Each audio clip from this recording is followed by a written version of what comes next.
आज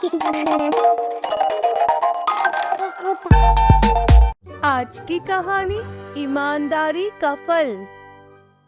ये कहानी उस समय की है जब बादशाह अकबर का शासन दूर दूर तक फैला हुआ था। एक दिन बादशाह अपनी चिंता को लेकर दरबार में विचार विमर्श कर रहे थे।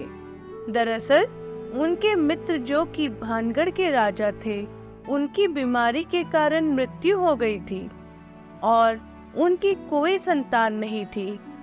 बादशाह के सामने सबसे बड़ी चिंता ये थी कि अब उस राज्य के लिए सभी गुणों से संपन्न राजा का चुनाव कैसे करे ताकि वो अपनी प्रजा का ध्यान रख सके।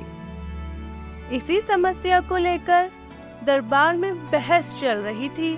सभी मंत्री अपना अपना तर्क दे रहे थे।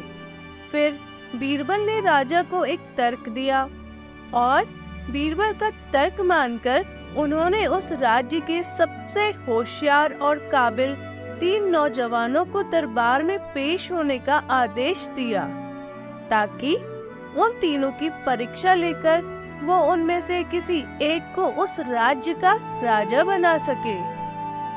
बादशाह का ये आदेश पूरे राज्य में आग की तरह फैल गया और अगले दिन सुबह होते ही दरबार में 3 युवक आ गए। बादशाह ने तीनों की परीक्षा लेने के लिए उन्हें एक एक बीज दे दिया और कहा, आप तीनों को घर जाकर इस बीज को एक गमले में लगाना है और 3 महीने बाद सभी अपने अपने पौधे के साथ यहाँ पर फिर से एकत्रित होंगे। उस समय जिसका पौधा सबसे बड़ा होगा, मैं उसी को उस राज्य का राजा बनाऊंगा। सभी युवक सोच रहे थे कि राजा बनाने के लिए बादशाह कोई कठिन परीक्षा लेने वाले हैं, लेकिन गमले में बीज बोने की बात सुनकर सभी इस परीक्षा को आसान समझकर खुशी खुशी अपने घर लौट आए। वक्त बीतने लगा। सभी युवकों ने घर जाते ही गमले में बीज को बो दिया और उसकी देखभाल करने लगे। उन्हीं लड़कों में से एक लड़का वीर प्रताप भी था। उसने बीज तो बोया, लेकिन कई दिन बीत जाने के बाद भी उसके गमले में पौधे का नामो निशान नहीं था। ये देखकर वो बहुत परेशान रहने लगा। वो मन ही मन ये सोचता रहता था कि सबके गमले में पौधे आ गए होंगे, लेकिन मेरे गमले से पौधा क्यों नहीं आ रहा है।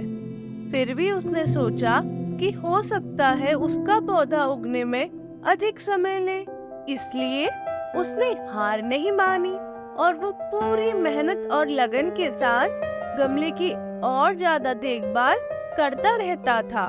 धीरे धीरे 3 महीने बीत गए, लेकिन वीर प्रताप के गमले में कोई पौधा नहीं आया। ये देखकर वो बहुत उदास हो गया। उसने सोचा कि वो बादशाह के पास नहीं जाएगा, क्योंकि अगर वो गया तो उसका गमला देखकर सब उसका मजाक बनाएंगे। ये बात उसने अपने पिता को भी बताई, लेकिन उसके पिता ने उसको समझाया, बेटा, भले ही तुम्हारे गमले से पेड़ नहीं होगा, लेकिन तुमने मेहनत तो की है ना। तुम इस खाली गमले के साथ ही राजमहल में जाओ, जो होगा वो अच्छा ही होगा।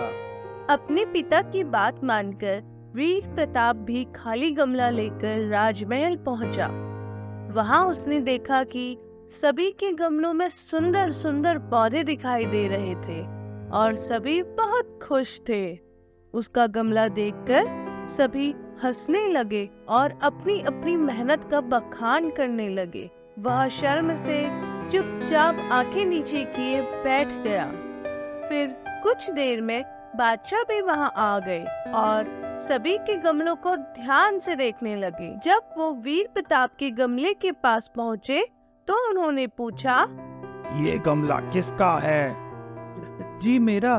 तुम्हारा गमला खाली क्यों है? बादशाह, मैंने अच्छे से बीज लगाया था और रोजाना उसे पानी भी दिया। मैंने उसकी बहुत देखभाल करी, लेकिन फिर भी इसमें पौधा नहीं निकला। फिर बादशाह उसे अपने सिंहासन के पास ले गए और बोले, तुम ही हो भानगढ़ राज्य के असली उत्तराधिकारी। राजा के इस फैसले से वहाँ मौजूद हर कोई हैरान रह गया। सभी आपस में खुशफुसाहट करने लगे। ये तो अन्याय है, इसके गमले में तो पेड़ भी नहीं होगा, ये कैसे उत्तराधिकारी हो सकता है? हाँ, ये तो अन्याय है। लोगों की बात सुनकर बादशाह कहने लगे, मैंने जो इन तीनों को बीज दिया था वो नकली था, उसमें पौधा आ ही नहीं सकता था, लेकिन तुम दोनों ने बीज बदल दिया। और वही वीर प्रताप ने अपनी ईमानदारी के साथ 3 महीने तक कड़ी मेहनत करी और असफल होने पर भी मेरे सामने खाली गमला लाने का साहस किया।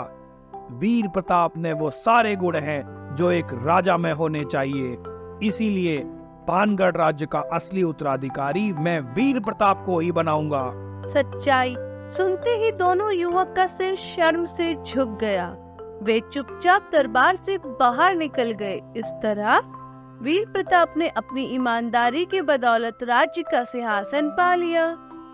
अगर आपको हमारी ये कहानी अच्छी लगी तो जल्दी से इस वीडियो को लाइक कर दो और हाँ, चैनल को सब्सक्राइब करना तो आप बिल्कुल भी मत भूलना, तभी तो रोज आप हमारी अच्छी अच्छी कहानियाँ सुन पाएंगे।